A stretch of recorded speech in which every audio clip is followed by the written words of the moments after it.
I think they're sorted now and we're ready to start. So welcome everyone. Good morning or afternoon, wherever you are. This is a seminar, a webinar, which will be devoted to a discussion on Eastern Europe, between democracy and conflict. It is an event which is organized in partnership with the IER in Kiev, Reformatics in Tbilisi, and Expert-Grup in Chisinau, the partners of the so-called 3 DCFTAs project, which is graciously sponsored already for 5 years by the Swedish International Development Agency. It's my pleasure to welcome you. I'm the Director of Research at CEPS. And so the next 1.5 hours will engage in a conversation about Eastern Europe, or should I say the countries of the Eastern Partnership. Because whilst attention is diverted towards the EU's biggest strategic ally in the West, all 6 states of the EU's Eastern Partnership have been simultaneously experiencing dramatic developments at home, perhaps of a comparable nature, certainly at their own scale. Belarus, of course, has seen enormous internal turmoil after the falsified presidential elections, with a revolution led by women, whilst Lukashenko remains, for now at least, in the saddle. Ukraine is experiencing a fundamental constitutional crisis with a constitutional court over anti-corruption policy, which is essentially overshadowing much of its progress made in other elections, as indeed in reforms under the association agreement. Moldova has also gone to the polls, where the first round saw a pro-EU reformist female leader narrowly beat Homo Sovieticus, and we're now waiting to go into the second round. Georgia has also gone through elections and seen quite a bit of turmoil on the streets, with opposition parties rallying against an incumbent or oligarchical regime that is clinging on to power. And finally, the war between Armenia and Azerbaijan over Nagorno-Karabakh, which has come with great destruction and loss of life, as a proxy war pitching Erdogan's Turkey against Putin's Russia. There no end seems to be in sight. So in short, all of the 6 Eastern Partnership countries now find themselves simultaneously at crossroads. And to discuss the tendencies that are revealing themselves in each of these countries, and indeed the region as a whole, as well as its strategic orientations for the future, we are happy to convene this webinar with a great cast of speakers from the countries concerned. And we do so in cooperation with the Eastern Partnership Civil Society Forum, and also the Ukrainian think tank's Liaison office, whose co-founder and executive director, Olena Carbou, I would now like to give the floor. Olena. Thank you, Stephen. And yes, on behalf of the Ukrainian think tank Liaison office in Brussels, I'm happy to welcome everyone at our webinar. It's our already 3rd webinar we are doing in such a great company. And today's webinar indeed is important given the developments in the countries, and our experts are going to speak more about this. And now I will just outline and remind us the context where the countries are facing and having similar challenges, and hopefully sharing good prospects together. So first of all, as you already have mentioned, all of the countries are going through political transformations, and hopefully it will end up with a full-fledged democracy in each of the countries sooner or later. But currently it's presented with the whole range of political system in the region. Yes, indeed, each of the country is dealing with the post-Soviet legacy, with mixed results. Some of are trying to get rid of it as soon as much as possible. Some are trying to preserve it against the backgrounds of the people's protest. But for none of the countries, this process is easy or free from shortcomings. And yes, indeed, and this is one of the reasons why we called the webinar as it is right now. Yes, except for one country, they all have territorial conflicts. They have different roots, historical backgrounds or dynamics, but the conflicts are devastating to each of the country. And of course, we cannot unfortunately not mention our northern neighbor, who is continuing to claim their so-called special interests over this region. And each of the countries of the region are also fighting back with mixed results in a certain way, but we all hope that sooner or later we all will be free of this post-empirical syndrome. And yes, the countries are united with the Eastern Partnership Initiative, which has been recently upgraded with this new reinforcing resilience joint communication, bringing because the policy itself is built to bring the European countries closer to European standards, to help to build democracy, resilience, society, and we all will continue to work together in order to make the policy and to make the cooperation between the countries stronger, so sharing the best cases, and so that the policies are meeting the needs of the countries more and more. And our today's webinar, it's one of the contributions to this common work. And I'm happy to do it again with our partners. And I'm looking for a very good, fruitful and interesting discussion. And Stephen, I'm passing you the floor. Thank you. Thanks very much. Well, without further ado, we'll get straight into it. And I would like to start with the country I named first, Belarus. And so Andrei, Yahorau at the Center for European Transformation, you're beaming in straight from Minsk. Tell us the story, please. Yes, on August 9, presidential elections were held in Belarus. And according to the officially announced results, the incumbent president Alexander Lukashenko won the election with 80% of votes. And his main competitor, former housewife Svetlana Tikhanovskaya, gained only 10% of votes. The official election results were perceived by their Belarusian society as a cynical falsification, which caused mass protests that have been lasting for 3 months yet. So we have the situation of democratic revolution, the great uprising of the whole of the society. The late public opinion polls, for example, Chatham House made a poll in September, have shown completely opposite results of the election, with the 52% of votes voted for Svetlana Tikhanovskaya and only 21% voted for Alexander Lukashenko. So probably Svetlana Tikhanovskaya won the election in the first round. Definitely the election were not free and fair. At the very start of the election campaign, the main Lukashenko's competitors, blogger Sergei Tikhanovsky and former banker Viktor Babarika, were arrested. Despite the record number of signatures collected by the main alternative candidates for their nomination, they were not registered officially. Only those candidates who were perceived by the authorities as not serious competitors, including the wife of Sergei Tikhanovsky, Svetlana Tikhanovskaya, passed the registration process candidates. However, after the unification of all other main candidates' teams around Svetlana Tikhanovskaya, she became the favorite of electoral race.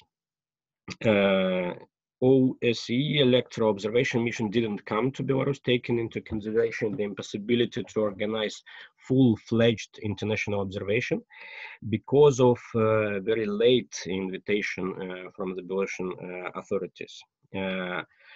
And there are independent observers in Belarus from various civic initiatives, in most cases, were limited in their ability to observe. And the COVID-19 played a role here because the Central Electoral Commission limited the number of observers to 5 persons at the polling station.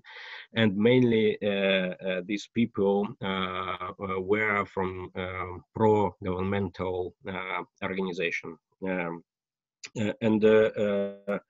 Independent observers can't organize full-fledged observation.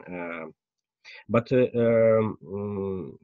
mass violations were recorded on the electoral day, including the failure of Electoral Commission to provide the final protocols for the public. The authorities were able to successfully block mass observation and prevent observers from entering polling station, but didn't manage to cope with the web-based alternative system of votes counting.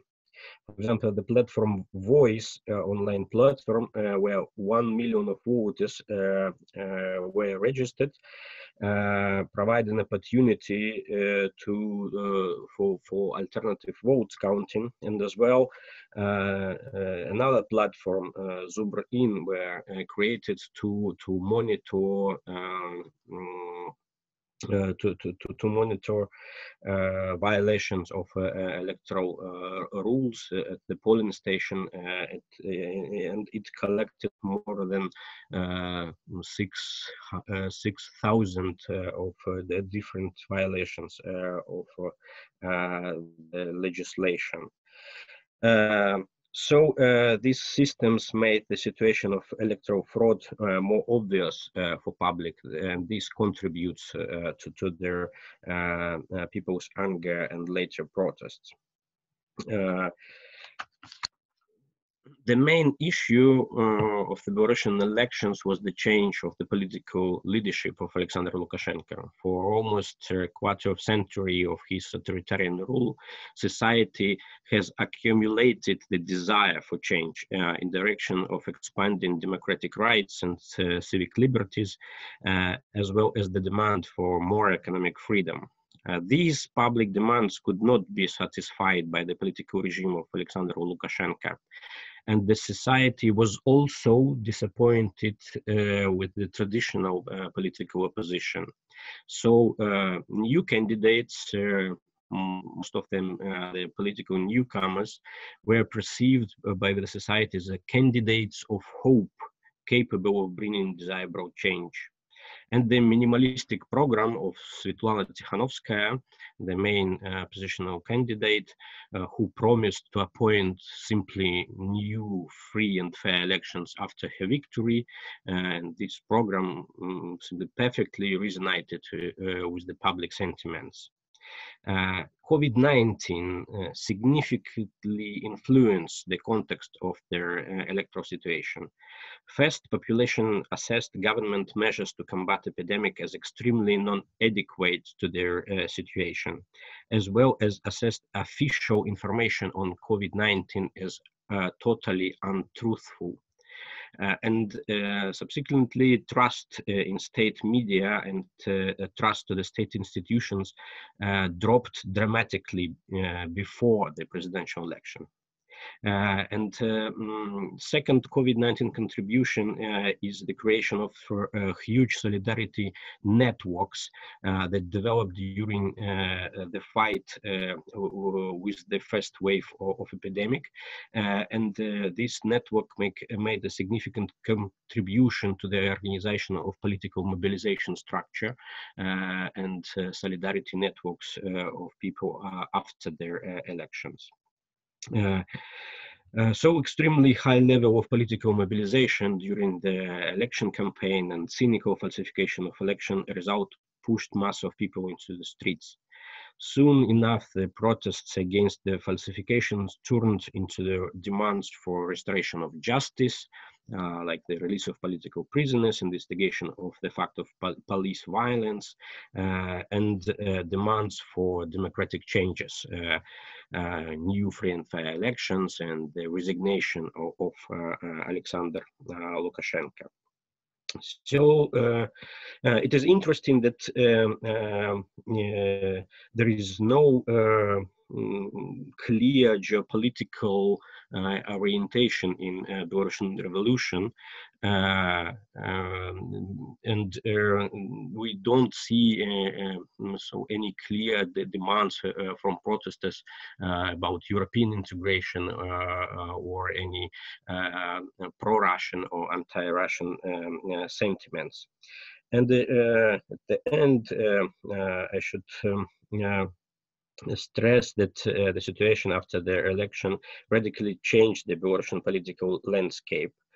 The old political position has been relegated to the background of the political scene, and new political structures that lead the revolutionary situation at the first place. First of all, Coordination Council now, and Svetlana Tikhanovskaya, which has the most trust from the society. And the Belarusian civil society has undergone radical transformation. We are seeing a historically high level of political mobilization and self-organization in Belarusian society. The social movement in Belarus today includes millions of people from all social strata of the population, all regions and cities. There has been a quality change in the state of Belarusian society. So political participation has replaced previous political passivity, social solidarity has replaced previous social atomization, and their bottom-up self-organization has replaced top-down state organization in main sphere. And so I hope that this quality change in Belarusian society will bring upcoming changes in the structure of political regime and bring Belarusian the freedom. Thank you. Thanks, Johan. Thank you, Andrei. We hope so with you. Before moving on to the next speaker, I would just like to remind speakers as well as the audience first that speakers will deliver their short introductory remarks before we open the conversation. We have an online audience now of more than 200 people, so we'll have to rely on your discipline in the chat box as well as the Q&A function in Zoom. Use those to ask specific questions and maybe relate them to one or the other speaker. We'll then try and curate those questions to make sure that the most pertinent and the interesting ones get priority. Now, with that, Veronika Movchan at the Institute for Economic Research and Policy Consulting in Kiev, partner in the 3 DCFTA project. We move to Ukraine. Thank you. Yeah, in Ukraine we also have interesting times and two major events that now form the political landscape and political debates in the country. On the one hand, we had elections that were held on October 25, and there were local elections, but a very specific one and very special one because it was the first elections on the new electoral code with open party lists, and it was also new elections for completely new administrative structure of the country. We had elections in 1,400 local communities instead of over 20,000 local communities that existed before. So it's a completely new administrative division of the country thanks to decentralization. And that was supposed to be the major news to discuss in the country. Basically, elections were democratic and competitive and clear, with some results contested in the court, but no major violations. The most debated thing was the informal public opinion poll initiated by the president just a week before the elections to be held during the elections, that many observers locally and internationally claimed to be unconstitutional and given some advantages to the presidential party. But the local elections generally showed several things. They showed that the support for the presidential party, Servants of People, declined over all regions. Instead, we see the return of the standard rate of the pro-Russian parties, but also other national parties. And the election showed a great support for local parties. All majors for large cities have been re-elected immediately, or they are leaders for the second round. But probably part of all these changes that show that the situation in the country has become, political situation locally has become much more diverse.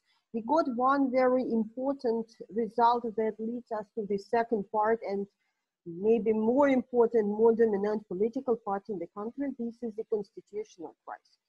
Why I said the results of local elections are linked? Because results of local elections showed that the landsliding victory of Mr. Zelensky and his party, Servants of People, has been, and this landsliding support has been lost, basically, and it intensified the dismantling of unity within the party, and it affects the how the party handles the current crisis. What is the crisis? The Constitutional Court of Ukraine, just a couple of days after the elections, it took a decision that actually ruins a large part of the whole anti-corruption reform in the country. The reform that was crucial for the relations with the European Union, crucial for visa-free regime, but it's also crucial for entire architecture of reforms and in anti-corruption fights in the country. What was decided? Three things: that the National Agency on Prevention of Corruption was deprived of the rights to collect, store the electronic declarations of public officials and judges. It was motivated by the problem that this authority cannot work with declarations of judges, but the whole system was actually dismantled. Plus, it was the criminal responsibility for false information in public declarations was abolished, and the public access to these electronic declarations was restricted. That whole political constitutional crisis erupted in the country, and how it is handled showed that we do not have now unified and strong political force led by the president. The president himself and in their introduced the draft law supported by the National Security Council. The draft law suggests that the parliament should just fire all constitutional judges, which is itself completely unconstitutional.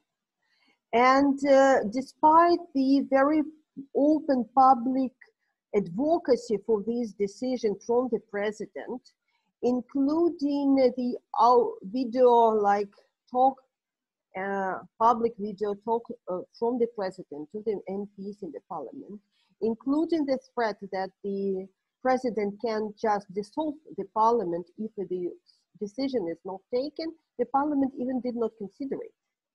Instead, they went for another solution, which might, they are trying to restore the constitutionality.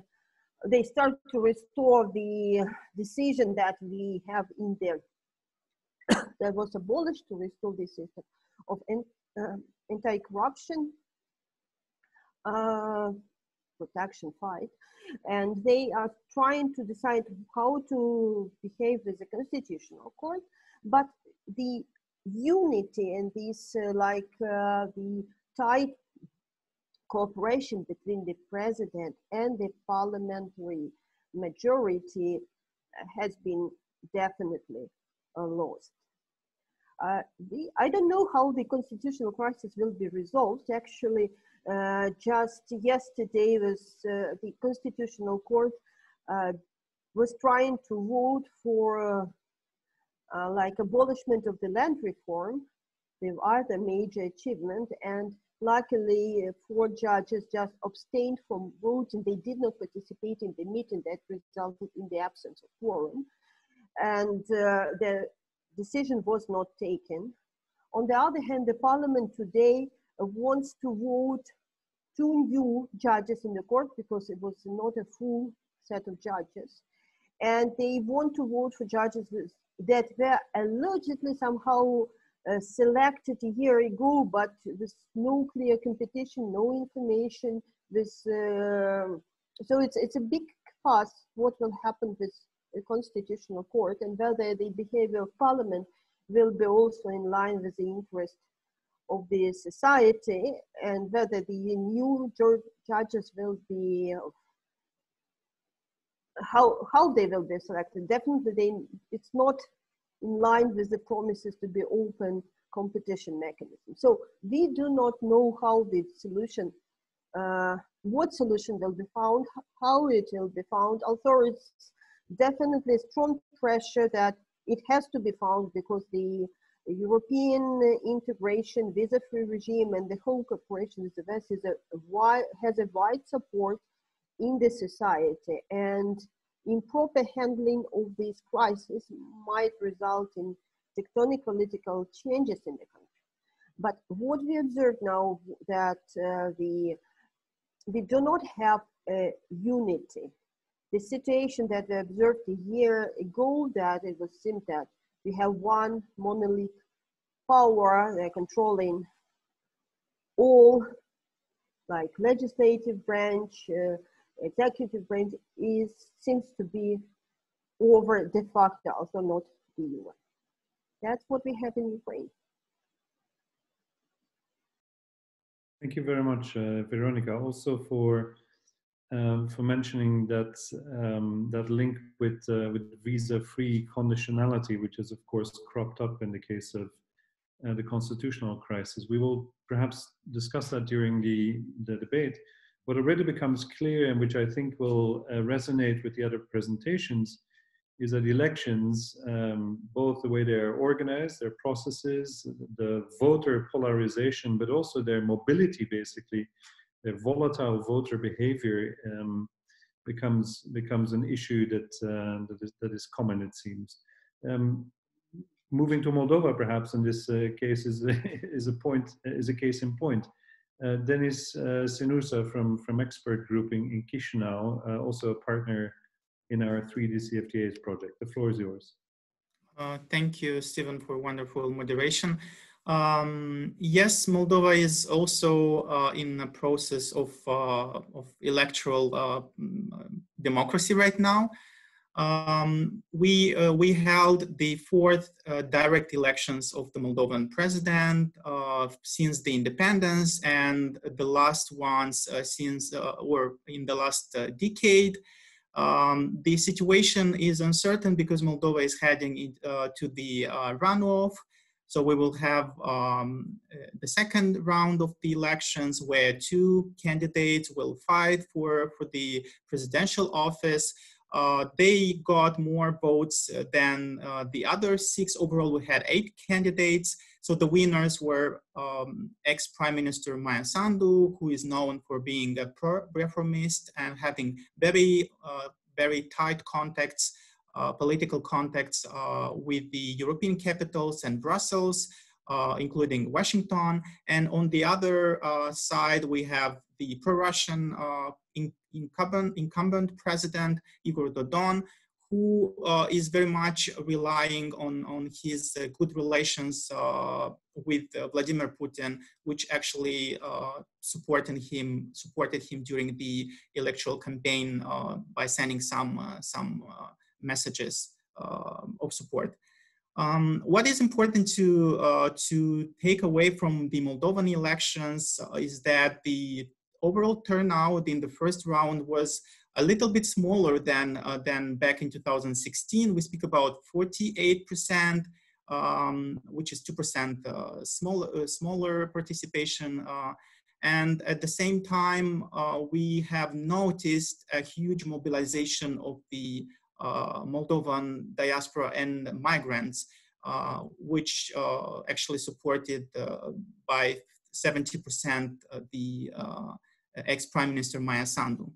And another important element of the elections, but first of all, I should remind to the viewers which are the results. So Maia Sandu is the winner of the first round. She got 36%, about 36%, and Igor Dodon came in second place. He has 32%. So the difference is quite slim between the two candidates, and they very much will try to actually redistribute the votes which were collected by their counter candidates, the other 6 politicians who didn't win in the first round. So overall, the quality of the elections was appreciated positively by the international observers. We speak about the ODIHR mission, but we should keep in mind that their capacity was quite limited because of COVID. So they had longer term observers, and obviously they couldn't go in many places, and therefore their monitoring reports are always reminding that they had limited capacities. Anyway, they told that overall the elections were competitive, but at the same time they have observed certain irregularities, and one of the most significant is significant in terms of political debate, which it raised, is the organized transportation of the voters from the breakaway region, Transnistrian region otherwise known. And though this percentage of the voters from the breakaway region constituted only 1% of the total number of Moldovans who participated in the elections, the expert community and the monitoring specialists are expecting that the number will be higher in the second round. So if we speak about the spoilers and those factors which actually change somehow the behavior of the Moldovan electorate, I think that we should pay attention to the COVID situation. Unfortunately, the Moldovan case is a quite sad one, because the numbers are rising. Moldova was steadily a country which is inefficiently managing the crisis, and I believe that this was one of the reasons why the population within Moldova didn't go in the first round to cast their votes. And the second spoiler could be considered the multiple surveys which popped up before the elections, 2 weeks or several weeks and month before the elections, and they were projecting very clearly a second round. So population, the voters knew that the second round will take place, and probably they actually decided to rather stay at home on 1st of November and go to vote in 2 weeks, which will be on 15th of November. And to wrap up my introduction, I would like to underline which are 2 game changers. One of them, actually both of them I already mentioned, but let's talk about them a little bit again. So the first game changer, which is very much helping Maia Sandu, is the diaspora. It voted in a bigger number, like 3 times more than it was in 2016 in the first round, which constituted about 150,000 voters. And this is something which obviously disadvantages Dodon, because he's not seen as a suitable candidate for the presidential office by those Moldovans who are right now either studying or living or just temporarily are in Europe. And the second game changer, and here I will stop my presentation, is the segment of population that voted in the first round. About 14,000 of voters from the Transnistrian region, the breakaway region, voted in the first round, and most probably they will be incentivized to do the same in the second round. So here are two factors which may be very important to look after in order to understand how the elections will end up, because right now the chances of the two candidates, Maia Sandu and Igor Dodon, are quite similar. So thank you. Thank you very much, Denis, also for sticking to the time, which leaves us more for discussion after. And you will have noticed in the Q&A section of Zoom that the questions are rolling in, and they are addressed indeed to several of the speakers. If I could ask them already to have a look at them so as to prepare for their answers, maybe cluster them also, that would facilitate the discussion afterwards. But in our tour d'horizon, let's move to Georgia, where Ghia Nodia is joining us from Ilia State University in Tbilisi. It's good to see you, Ghia. What the hell is happening in Georgia? Please unmute yourself. Unmute yourself, please.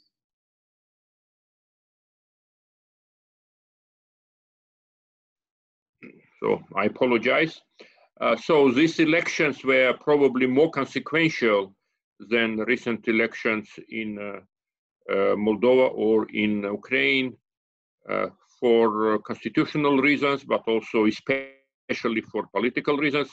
For constitutional reasons is because it was parliamentary elections, it were parliamentary elections, and Georgia is now a strictly parliamentary republic. President does not matter. We will not have popular elections of president anymore, and we don't have any regional elected bodies, so parliament is all we have. Whoever wins parliament is the boss. But the most important thing, even more important in this context, is the political outcome, in the sense that the opposition, actually 8 opposition parties all together, they did not accept legitimacy of the elections and refused to take up their parliamentary seats. So unless they change their decision, at this point it looks unlikely. For the first time, we'll have a one-party parliament. So it's obvious that these elections have triggered a political crisis, and it will be some kind of turning point. It's very hard to say turning point to what, but it's very hard to be optimistic about it. Now I will maybe disclose also my personal attitude, because this issue of boycott of parliament is quite controversial. I was rather critical of the decision of the opposition and expressed this attitude publicly. However, it does not matter. What's happening is what really matters. So what were the results, how we came to this crisis? First, we have a system of elections, a mixed system. Out of 150 mandates, 120 are distributed proportionally among party lists with 1% threshold, so threshold is very low, and 30 go to single mandate constituencies. This is a kind of compromise formula which was arrived at after long standoff during the last year and this year, and lengthy negotiations facilitated by international community. But it was presumed that these majoritarian elections in single mandate constituencies, they are beneficial for the incumbent party, and they lead to super majorities in parliament. So we need more proportional system, and according to constitution, next elections will be fully proportional, but this was kind of exceptional application of this formula 120 plus 30. And As to election results, this time they are quite straightforward. Result is quite straightforward. In the party list part, Georgian Dream got 48% of the vote. And then in the majoritarian part, its candidates won in 14 out of 30 races. And in the 16, there should be runoffs between two top candidates. So this basically gives Georgian Dream 75 mandates out of 76, which is needed for the majority. So it's only one short of the overall majority. So the picture is very clear. On the other hand, the second important result is that among the opposition parties, the UNM, the party of Mikhail Saakashvili, the former president, somehow confirmed its dominating position among the opposition. So it got 25% of the vote. There were a number of parties that claimed to be so-called third force, which means that they campaigned on the ticket that they distance themselves both from Ivanishvili and Saakashvili, sort of neither Bidzina nor Misha slogan. And they hoped, and there were some kind of hopes that we would overcome this kind of polarization between Ivanishvili and Saakashvili, but all these kind of 7 third force parties who managed to clear this 1% threshold collectively got about 15%. So the Georgian political landscape continues to be polarized between Georgian Dream supporters and Saakashvili supporters, or Ivanishvili supporters versus Saakashvili supporters. Now, of course, to the opposition reaction, which is the main thing here. Opposition claims that there were huge violations that affected the result. And if we look at the data and the assessments of analysts and observers, I think the opposition has a strong claim that there were huge violations, important violations at least, and but it is very hard to argue decisively, in a decisive way, that the overall result was affected. I'm not saying that it was not affected, that opposition does not have a case to argue that the result could be different, but it's very hard to make, let's say, so legally strong case in favor of that. Now about assessments, international observers were quite cautious. They said about pervasive allegations of voter intimidation, etc., but sort of generally did not question the legitimacy of the elections.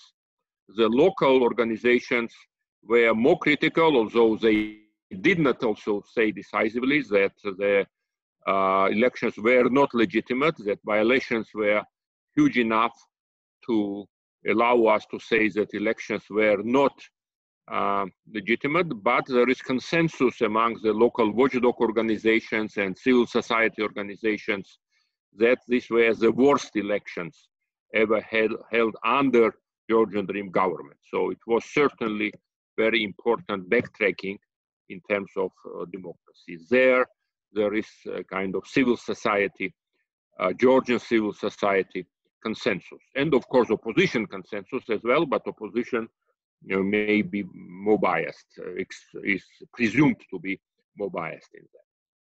Now, what kind of violations we are talking about? There were allegations of usual violations, which are common for Georgia maybe, but also certainly for the period of Georgian Dream, which are about abuse of administrative resources, vote buying, voter intimidation, pressure, this kind of thing, but it's kind of more violation, selective justice, but it's more about pre-election period violations. Now, here for the first time in the last years, we have larger scale allegations of the election day fraud, deliberate falsification of the results on the level of tabulation, vote tabulation. And this is called, the observer organization call it as a mismatch between the initial protocols on the precinct level and the protocols that were released by the Central Electoral Commission. So just to explain what I mean, I will just use an example. Now that there are these precinct level protocols, and copies of them are given also to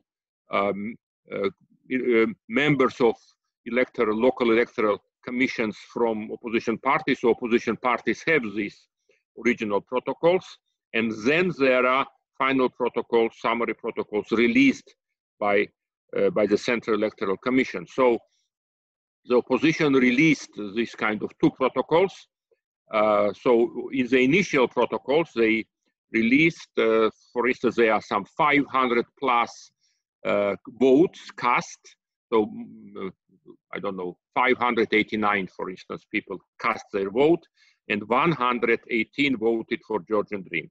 Now, in the final protocol released by the Central Electoral Commission, this 118 was turned into 418. It's easy kind of overwrite 1 with 4, and the number of vote cast was changed from 589 to 889. So also 5, it's relatively easy to overwrite, so it looks like 8. So that's just illustration. But then, of course, it's very hard to argue, as I said, whether this actually affected the result. Now there is ISFED, International Society for Fair Elections and Democracy, organization, watchdog, electoral watchdog that works with US National Democratic Institute. They conducted parallel vote tabulation, and they say that according to that, the Georgian Dream got 45.8%. It's just 2% difference with 0.8 margin of error. But because of these mismatches, in addition to this, because of this, what they call mismatches between summary protocols and original protocols, there may be 4% more of change. So, and how important is this? 2%, 4%, it does not look like very big. But now in these elections, the presumption was that on the one hand, you have Georgian Dream, and on the other hand, you have a big group of opposition parties who pledged that if they collectively sort of get more than Georgian Dream, then they would create a coalition government. And this combined opposition got 42%. So the result may be seen as 48 versus 42. So if we somehow imagine that Georgian Dream has 4% less and this group has 4% more, then they have actually higher result in proportional part of the election. So that's kind of to give you an idea what opposition claims are based on. And now, as I said, this decision to boycott the elections and not recognize the legitimacy of elections is quite controversial. There are lots of criticism, especially from the Western friends of Georgian democracy, let's say so, so that this reaction is excessive, and also by some Georgians. But I think the most important thing is to note what it means and why it was accepted. And it's important to note that this is a decision of 8 opposition parties.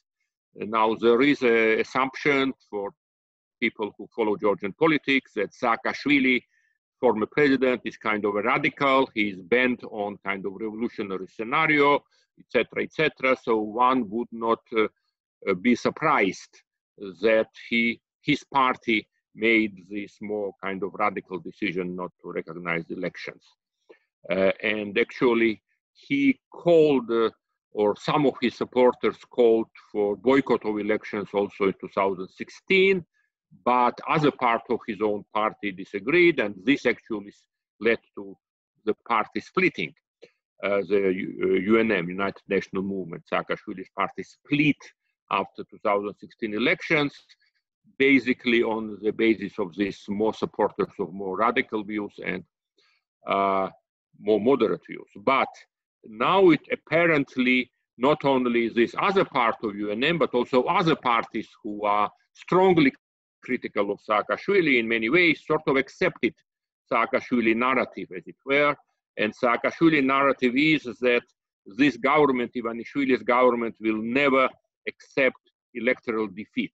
That's what Saakashvili was saying all along, that they will do whatever it takes to stick to power. Any kind of fraud or any kind of methods they will use.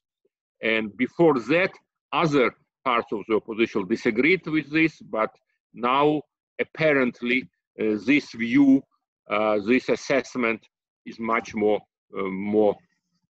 popular. It's not universally shared among people who would like government to change, but as a result of these elections and as a result of much higher level of violations, that's kind of, I think, obvious that the level of fraud and violations have increased. Also, supporters of this, what I call Saakashvili narrative, has increased. So how they justify these opposition parties is that I am finishing, is that, you know, it would be morally unacceptable to play by Ivanishvili's rule. Just accepting these elections and going into parliament would mean that we play by Ivanishvili's rules, and it would undermine our credibility as a real opposition, as it were. So what is the plan? Then one would ask, okay, on the one hand, there are more than 1,000 complaints, some of them filed by opposition parties, some of these electoral watchdogs, but it appears that electoral bodies does not, ignore many of them. They usually ask for a recount, but they are not going to do recounts. And the broader demand is new elections under different rules, something like they ask for in Belarus, but of course, government does not take them seriously, and achieving that would mean some kind of large-scale street protests. And at this point, at least, most people are pessimistic on the opposition side that opposition can bring this number of people. And of course, COVID is a factor here because there is upsurge in epidemics, in pandemics, much higher level of infected people. Every day we have more and more, and that's also an important factor. And that's I will end here. Thank you very much, Ghia. All or nothing is how I would exactly encapsulate basically the message, which resonates, you know, with the other countries that we've seen so far as well. I would like to turn to that other part of the Southern Caucasus and give the floor to our last two speakers from the region. First, Benyamin Poghosyan, who's from Armenia, of course, where in Yerevan he works for the Political Science Association of Armenia. So Benyamin, the floor is yours. Thank you, Stephen. First of all, I would like to welcome all participants and also speakers, and thanks to CEPS for organizing this useful event. So, of course, in September 27 in Armenia, the #1 topic is the EU war in Nagorno-Karabakh. I can't say that the war was surprising, because since May 2020, we were hearing statements from Azerbaijani authorities and directly from President Aliyev that Azerbaijan was not going to negotiate for another 26 years. And if there will be no negotiated solutions in terms of Azerbaijan, they strongly believe that Azerbaijan has a right to also use military means to solve the conflict within its terms. But what was surprising, I believe both for Armenia and also for Russia, it was the active and direct involvement of Turkey in this war. And we have these Turkish weapons, especially these Bayraktar drones, which Azerbaijan is very proud of to showing many videos how Bayraktar drones are hitting their targets. And we see the military advisors of Turkey, and also we see thousands of Syrian mercenaries brought by Turkey into Karabakh. And this really was a little bit surprising for Armenia, and I guess also for Russia. And this also was the reason why Azerbaijan, at least within the first 3-4 weeks of the hostilities, Azerbaijan had an advantage, and it managed to take some territories, especially in the southern part of Karabakh, along the border between Karabakh and Iran. And they succeeded to almost reach the corridor which connecting Armenia to Karabakh. What we have now today is that war is continuing, but now it's more continuous, not in the flat places, like along the river of Arax. The terrain has been changed. Now war continues in mountainous regions, close to the main cities of Nagorno-Karabakh. It's Shushi, it's Stepanakert, it's Martini. And in last at least week or 10 days, Azerbaijani forces are facing much more challenges to continue their advantages. So this is in the war context. Regarding what may happen next, unfortunately, my guess is that we are going towards to have another Syria or Idlib situation in Nagorno-Karabakh, because obviously Russia is not interested in complete victory of Azerbaijan, because it will send clear messages to everyone that now not Russia is a key player in the South Caucasus, but Turkey is a key player of the South Caucasus. And I don't think that Moscow is happy on that. And how can they prevent this outcome? Of course, the last resort would be to directly involve in military activities, arguing that Russia is implementing some anti-terror operation. And I believe that Russia is also preparing some legal base for that, because, for example, on November 3rd, the Russian Foreign Minister Lavrov gave an interview arguing that 2,000 Syrian mercenaries and terrorists are now deployed in Karabakh, fighting alongside with Azerbaijani forces. And today, the director of Russian Foreign Intelligence Service, Mr. Narishkin, also spoke about Syrian terrorists, and also he spoke about Turkey's security services and Turkey's intelligence actively involved in Karabakh hostilities. But I believe this will be the last resort, because definitely Russia does not want to love Azerbaijan, and Russia does not want to make Azerbaijan another Georgia. And obviously any direct military involvement of Russia in the current war in Karabakh would mean that Russia simply will have second Georgia in South Caucasus. So most probably what we will see the growing Russian arms supplies to Armenia, to help Armenians to stop the advantages of Azerbaijan's army. And from another point of view, I don't see any options why Turkey will cease its direct involvement and support to Azerbaijan. So most probably the war will continue. I'm afraid we will see the low intensified conflict in these coming months, also due to weather, starting from mid-November till the beginning of March, at least in mountains with the snows, which means that to have an active combat operations will be much more difficult, especially to use armored vehicles, tanks, and etc. But we will see low intensified conflict. And maybe if no some political settlement is possible, starting from spring 2021, we may see another active phase of hostilities. Regarding the political perspectives, Russia in last 5 or 6 years, Russia was arguing for a so-called Lavrov plan, which is in line also with the ideas of OSCE Minsk Group co-chairs, both Russia, United States, and France. And the idea is that territories around Nagorno-Karabakh should be given back to Azerbaijan in separate phases, and then Russian peacekeepers should be deployed on the new line of contact to guarantee that Azerbaijan will not use these territories to take Nagorno-Karabakh. And at least till September 2020, My understanding is that both Armenia and Azerbaijan were not happy to accept Russian offer and to see Russian peacekeepers, because Armenia thought that it's much better to protect your own security by your own means than by Russian peacekeepers. And my guess is that Azerbaijan was not interested to see a de facto Russian military base in Azerbaijan in the face of Russian peacekeepers.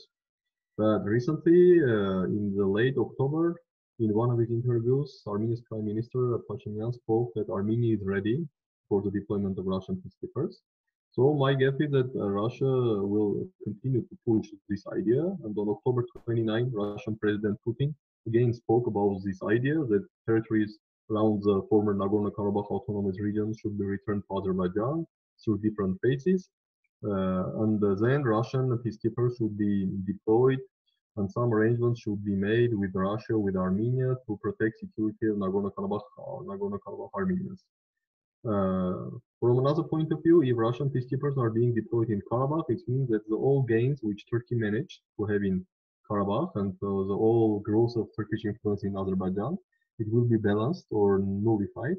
So I don't think that at least Turkey is ready to accept this option and to see Russian peacekeepers in Karabakh. So from my point of view, the most likely scenario is that, of course, Armenians will continue to protect themselves.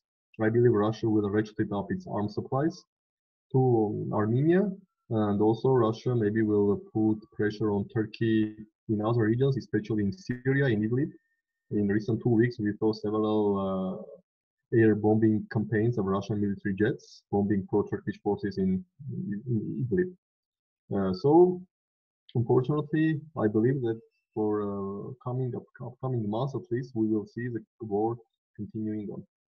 Thank you. A devastating prospect, Benyamin, and of course the comparison that you made with Idlib is pertinent but frightening, of course, to consider. Let's move to Shahla, Ismayil in Baku to hear the story from Azerbaijan. You are at the Women's Association for Rational Development, but also member of the steering committee of the Civil Society Forum of the Eastern Partnership. So welcome, you have the floor. Much warm greetings from Baku as well. And it has been indeed very interesting to be part of this panel, not just as a panelist, but also as a listener, because we are also interconnected. Indeed, unfortunately, we have stepped into a very crucial stage, I would say, in the modern history of our country, is that the major and dominant news is the ongoing war with Armenia. It has been, the escalation actually was the first escalation started in July this year. However, the real war with all its power started from the 27th of September. And it was not unexpected, I would say. So I fully agree with my colleague from Armenia that it was not unexpected at all. It was just a matter of time, because we all for years observed the failure of diplomacy for the last 27 years. And all the moves were bringing us urgently, and the peaceful negotiations were not lucky, and it has a lot of gaps. Unfortunately, we don't have time to speak and discuss about what exactly was the reason of the, or reasons of the failure. But we have what we have. We have the war, and we have it in a most, how to say, culmination phase at the moment. Part of the territories are now under the control of Azerbaijani army. Some territories are still under the Armenian control. Yet there are the losses from both sides, and I agree that the law is expected to continue for another few weeks, if not months, although all the prognosis from political analysts in Azerbaijan say that it should be ended by the end of the year. Ended by military solutions. Yet, what we have related to the war is also the overall internet disconnection as a country. So this is one of the major obstacles why we could not immediately bring our voices up and also be very well informed on the ongoing situation. The internet disconnection is still there, unfortunately, and people can enter through less legitimate channel, internet channel, special internet channel like VPN, which are not safe either. And this solution is just very fragmentary. So this internet disconnection actually is the explanation why a lot of Azerbaijani colleagues cannot take part in panels in the last few weeks. Therefore, is that just the message to my international colleagues: try to outreach those who manage to restore their internet disconnection and try to colleagues and available. What is new in the... We're very happy to have you, Shahla. Me too, me too. Thank you very much. And that's We're very happy to have you, but the line is a bit shaky. So if you could condense your message so that at least we get that, that would be very helpful. So didn't you hear what I said in the last few minutes? Yes, we did, but it's shaky. Okay, I'm sorry. This is all I have, and this is the strongest connection I can ensure at the very moment. This is why, unfortunately, nothing, can be strengthened. If you lose me, I'm just sorry. I hope I can compensate it by other means through the written contribution to the bulletins or other pieces. What is there also is a paradigm shift, and this is regarding the involvement of the third parties. So if in the last, 27 years, we saw always Russia as a major third party being present in all the, not just a part of the Minsk group, but also, trying to illustrate its presence and support. Now we see this being replaced, at least at the visible level, by Turkey. And Turkey has indeed been taking a very active role in the entire conflict and war in the last few months. What about society? This is a question which we are being asked quite frequently.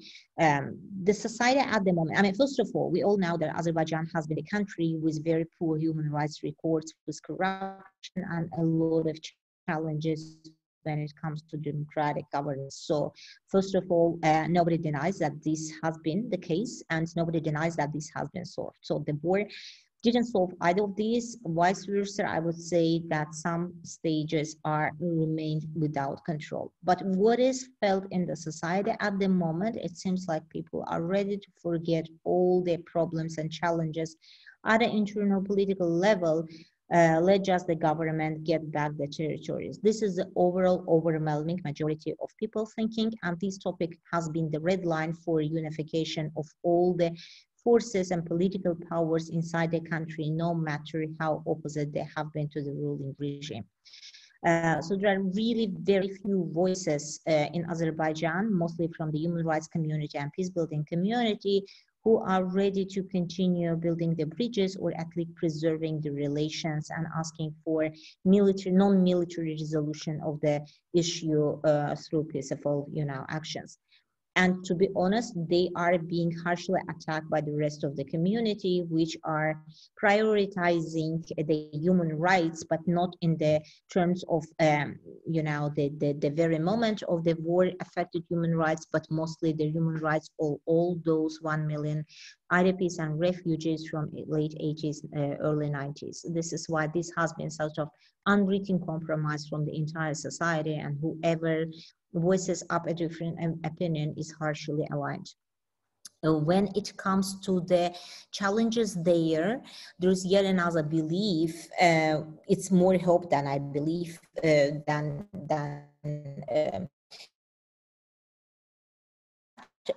of course, that these changes, this war will bring some internal changes inevitably, because the situation with the civil society, which has been the case for the last 7 years, and with human rights and with political prisoners, with corruption, everything will need a new glance, a new flavor after the war ends or closer to the end of the war.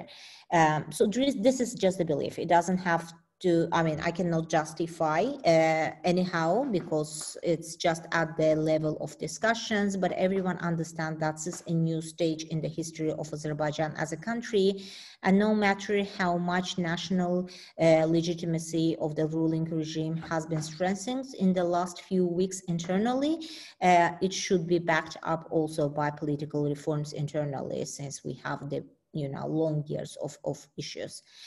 When it comes to the concern, this war, it has always been, one uncompromised against the thought among everyone in the country, including the human rights defenders, the usage, the inappropriateness and complete violence of the humanitarian law when it comes to the usage of cluster munition in the territory towards the civilians. And it's being used also on the territories which are located completely outside of the war zone. So it's not even a part of Nagorno-Karabakh and 7 regions, but also the different regions like Ganja, Mingachever, Tovuz, Yevlakh, Akhstrafa, even, Ujar and Khizi is close to Baku. And this is not denied. This is a fact. And it's also very important to note that 7 of the 13 strategic administrative of Azerbaijan with oil pipelines and energy infrastructures are among those which have been affected by the military acts. Well, when it comes to the consequences, we are pretty sure that there are very high price we all pay for that. It's the human losses from both sides, and human life is of course more precious than anything else. But also there are a lot of cultural aspects and historical aspects, which we are, the objects, all these, for example, the foreigns being fired in the territories of Shusha so far we know. So this is also violating a lot of international laws and conventions, and we have to be cautious about that. Yet another final message of mine is a very sensitive situation we all are in. And this is a special message to the international community. We have been in such a strange and complicated historical period. It's really very hard to identify and to sort of being on the poor side with internet, it's lack of information from our side. So this is why the special message goes to international community to take and treat this stage very sensitively, not to give any biased information. And if there is any lack of information, better make additional effort to inquire extra information rather than give one-sided information, because unfortunately the hatred in both sides is quite high, and there is any additional unthought, let's say, act from the side of the third party is treated very sensitively and negatively inside the countries. I believe in both countries is the same thing. So we are having very high expectation for the war to stop soon, and we hope that it will bring to the quality change of current political regimes in the country, with the substantial reforms within the country. And we also hope that the international community will continue treating as sensitively as possible the entire stage and try to give at least the equal space for both sides to voice out our opinions. Thank you. I'm ready for questions. Thank you very much, Shahla. Loud and clear, fortunately. We turn to our paterfamilias of the 3 DCFTA projects and Senior Associate Research Fellow at CEPS, Michael Emerson, for his synthesis. Michael, you've listened carefully to what our speakers have had to say. How do you relate this to the EU's own position? So, floor is yours, Michael. Thank you. In view of the time, I guess, Mr. Chairman, you would like me to be exceptionally brief. So I limit myself to one general observation and a couple of specific questions. One, we are all gripped in front of our televisions watching the dramatic American presidential election. What we here observe and know is that while those elections, in American elections, are subject to considerable criticisms for their method.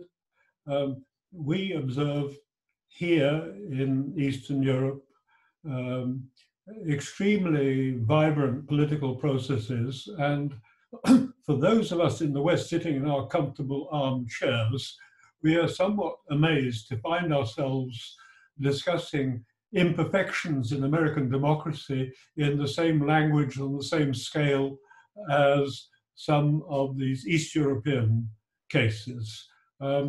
I see that both Moldova and Ukraine have conducted elections in terms that were considered to be correct.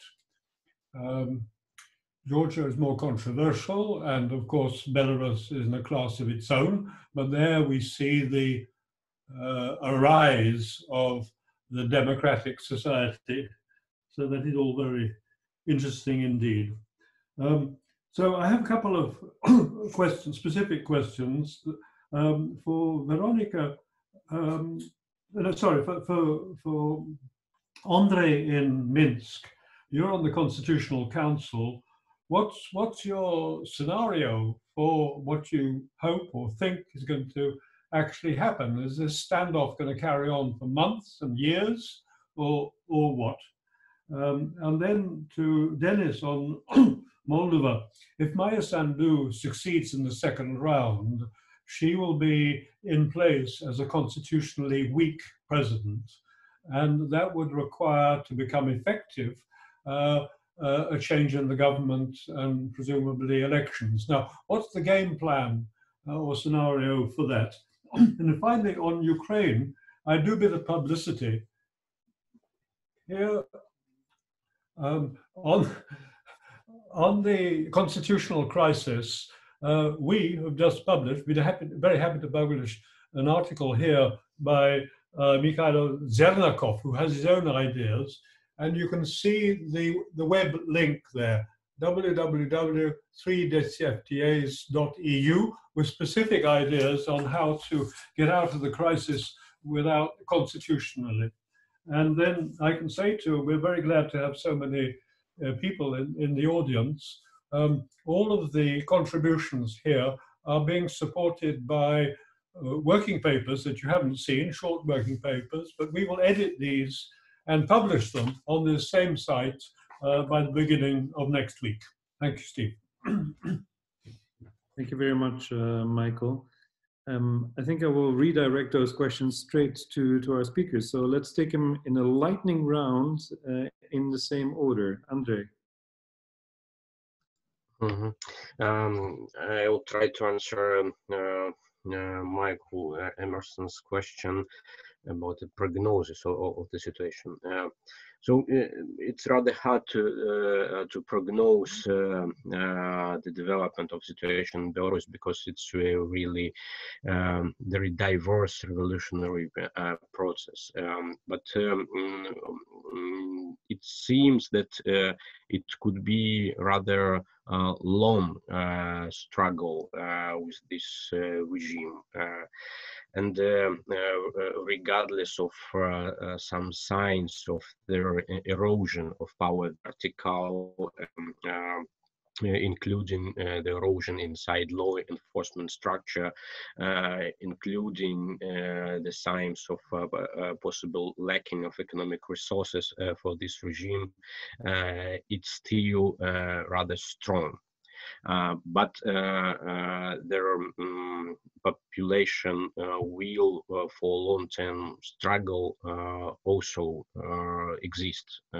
So people, according to our opinion polls and interviews with the protesters, they're ready for a long-term struggle. And that's mean that from my point of view that this situation could last for probably 2 years, but that's the deadline I see for this political regime. But nobody knows. Maybe it could fall down before the new year.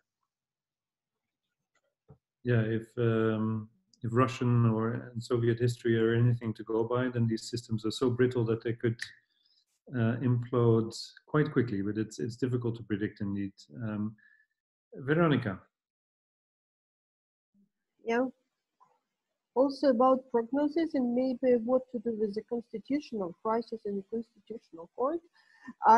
During the advertisement of Michael, that please read the article of Mikhailo Zhernikov, but very briefly, what can be done? There are two key avenues.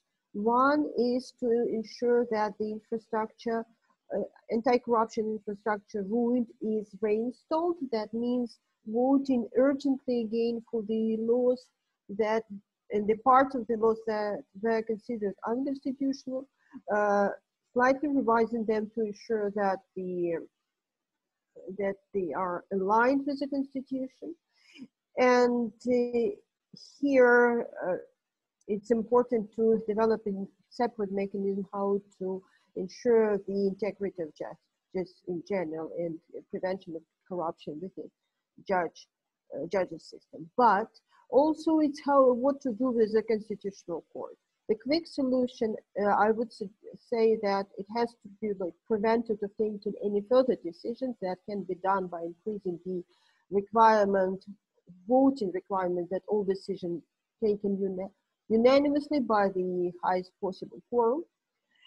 On the one hand. On the other hand, it's the installation of the very transparent mechanism for selection of judges. And so far, I do not see efforts in this last part, but it's really essential for the whole Ukrainian judicial system, including constitutional court. Read our papers, there's more there. Thank you, Veronika. Denis? Thank you, Michael. Your question is exactly the main question about the entire elections. Why to struggle so much for obtaining the presidential office while this office is very limited in the competences, and therefore you need really to have a majority in the parliament, or at least parties with whom you can collaborate in order to maintain a sustainable coalition and executive. So if Maia Sandu has the chance to win in the second round, then she will be definitely weakened because she has only 14 MPs out of 101 seats in the parliament. And she's not going to be able to trigger the early elections because for that you need more than 51 votes. And therefore she will, both Igor Dodon and Maia Sandu, if one of them wins the elections, they will need to cooperate between each other in order to have early elections, because early elections is exactly this hidden goal for the current presidential elections. Everyone in the main political parties would like to clean up the parliament from parties that are linked to oligarchs, that are linked to dubious financial flows, and so on and so forth. Thank you, Denis. And to all of you also, thank you for responding to the questions that members of the audience have posed in the Q&A. Ghia, there was a question for you in that same context as well, which goes, how would you assess the prospects of an incomplete government, or sorry, parliament with the Georgian Dream only? Would it be able to serve its 4-year term? And what would be the international implication of such a truncated parliament?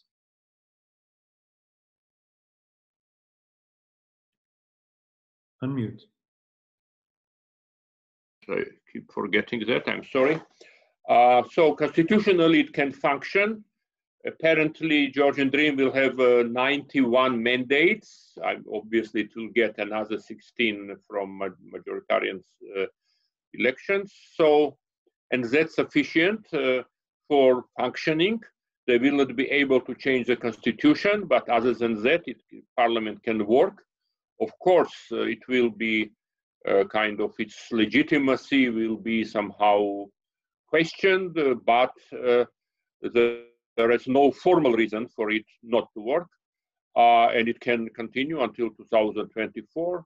So what can stop it from doing so? One, of course, is some kind of pressure from the streets, which can be triggered by whatever, I don't know. But second is any kind of internal split. In previous parliament, during these 4 years, Georgian Dream lost about 30 MPs, but its majority was so huge it could afford it. It still maintained majority. So in this case, it would, if it loses like 16 MPs who defect and get angry at Ivanishvili for whatever reason, then there may be a parliamentary crisis which would trigger early elections. So that's another scenario. Thank you very much, Ghia. Benyamin?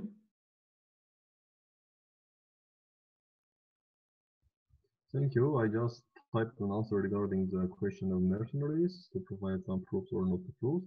Regarding what EU can do to stop the hostilities, my assessment is that the only tangible tool for European Union to do anything, at least within weeks or months, is to have some tougher discussion with Turkey and maybe to threaten Turkey with economic sanctions.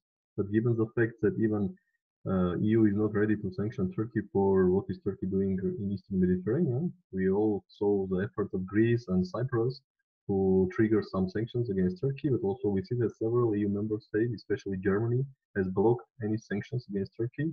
So if no sanctions on Turkey, I don't think that as for now EU has anything to do.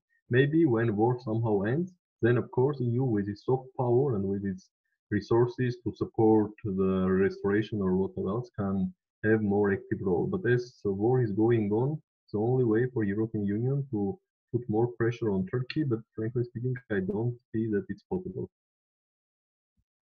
I would tend to agree with that rather sobering analysis, especially if you're a supporter of a greater role of the European Union in its neighborhoods or indeed the world. Shahla, you have the last word.